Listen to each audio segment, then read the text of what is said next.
şükür. Ay, bu ayaküstü duramıyor ha.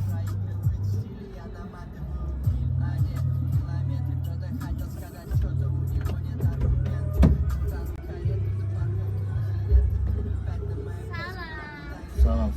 Siz geçsiniz hanım. Ayka, otur.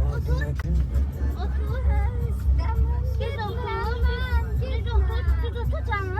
Sen git, ben de geleceğim. Hanım, bunu çaktırın. Kurban size, bunu çaktırın ünvana. Kartınızı da atarsınız, nece lazımdı, ben pul atarım. Axın bu gedebilecek ki bu Ha, videodan. gidecek, köməkli eder size. Açığı içkili daha xanım bu.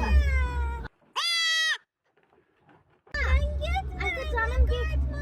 Canım git yine, git, ben de geleceğim. Git. Git yine. Xanım, vallahi bu mən başıma oynatacaq.